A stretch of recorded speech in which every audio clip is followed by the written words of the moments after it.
God and whom is heaven.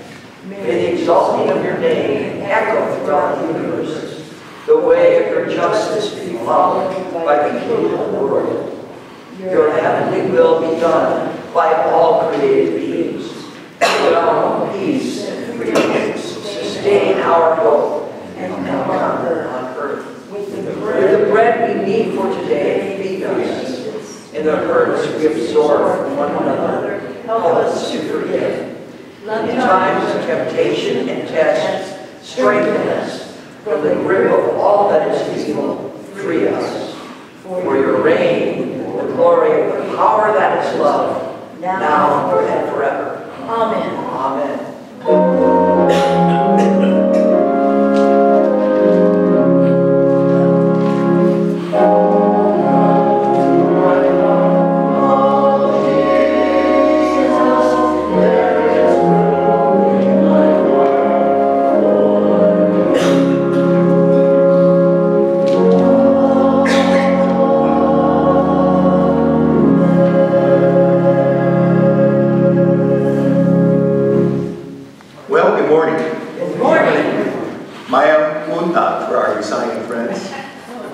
Thank you. Today's Hebrew scripture reading from the book of Isaiah 43, verses 16 through 21. It's also on page 857 in your pew Bible. I am the one who cut a path through the mighty ocean. I sent an army to chase you with chariots and horses. Now they lie dead, unable to move. They are like an oil lamp with the flames snuffed out. Forget the past. The Lord said, forget what happened long ago. Don't think about the past. I am creating something new. There it is. Do you see it? I have put roads and deserts, streams and thirsty lands. Every wild animal honors me, even jackals and owls. I provide water in deserts, streams and thirsty lands for my chosen people. I made them my own nation, so they would praise me. Amen.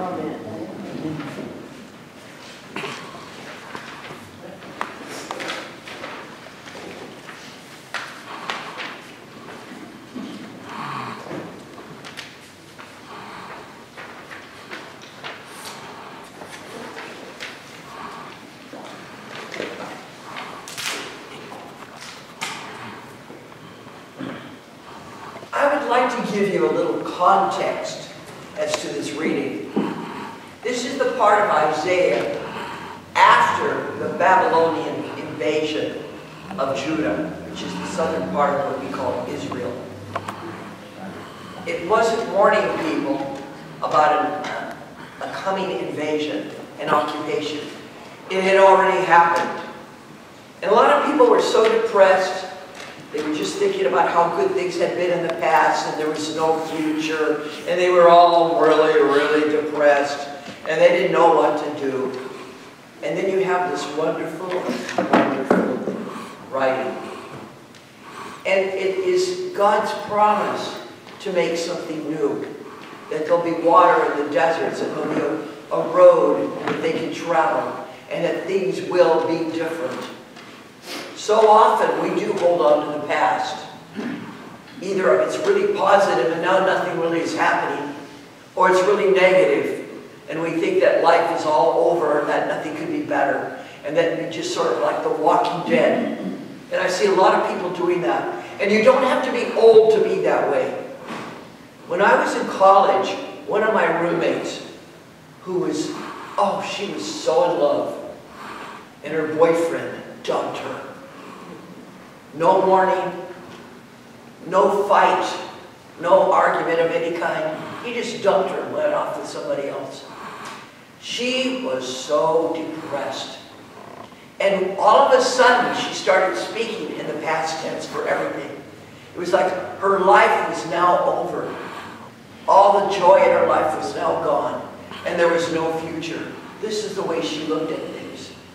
And others in our house were trying to cheer her up and try to convince her that, okay, this happened. It happens all the time. So come on, let's live, and let's get out there, and let's make friends, and let's go forward.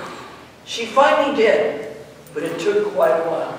because she was in such a very, very depressed state and really believed that there was no future. I have shared with you before that I had the privilege with working with, I think, one of the finest clinical psychologists around. His name is Dr. John Fry.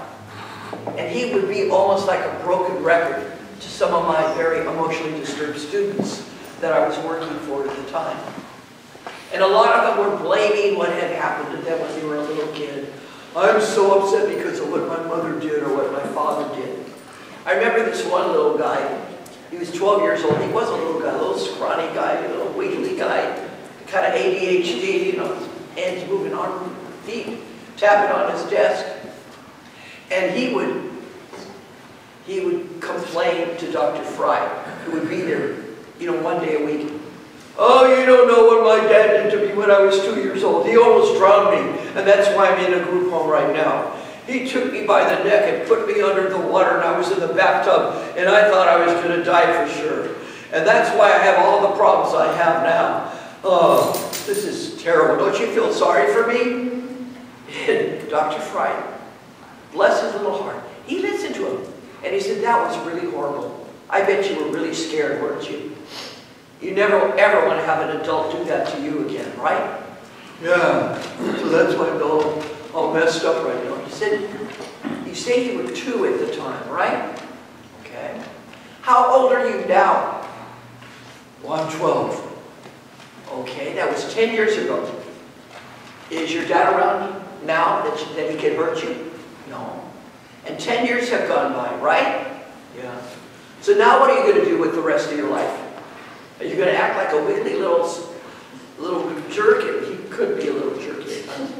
Or are you're going to choose to have a life where you can really do well at school, make friends, enjoy yourself? What's that about? He was really confused. He never had anyone say anything to him like that, because so often when a kid goes to a psychologist, they always go back into the past. You know, your mother was terrible, your father did this. Oh, now my life is doomed because of my early upbringing. Oh, come on, get a break.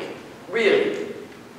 Because if you live in the past, whether it's either positive or negative, you can't go on into the future. Or even really live in the present.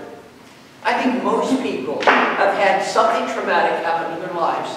It could have been within their family. It could have been a death. It could have been illness. It could have been bullying at school where you were the victim of the bullying. I mean, there are all kinds of things that you could have suffered as a child. But are you that child still? You're no longer 13. You're a lot older than 13, all right? Even those of you who are younger here, you're a lot older than that. And I don't care how old you are, there is a future if you make it so. If you realize that there are all kinds of possibilities that you can have in your life and the way you share your life with others, this is what can happen if you choose it. And it is a choice. You have the choice to feel sorry for yourself and say, oh, it's been so bad. Oh, you don't know what I've gone through. Or you could choose to say, you know what? I think I'm going to go out and do something. I think I'm going to go out and maybe get involved in something that I'm interested in. I'm going to go out and make some new friends. I'm going to, for me, I love it. I've decided I'm going to church every Sunday and being there in fellowship with people who are believers in a loving, compassionate, and forgiving God. Or you can choose to just sit at home and feel sorry for yourself. It's a choice. It really is. You don't have to be like that little guy who had something horrible happen to him and he thought it would doom his entire life. Can you imagine being doomed when you're 12 years old? Pretty bad, isn't it? So that's what he did. And fortunately, I had Dr. Fry as part of my class, and the little guy did really start changing the way he looked at himself. And I hope, I haven't been in contact with him for ages, but I hope that he has a good life and that he's chosen to be loved.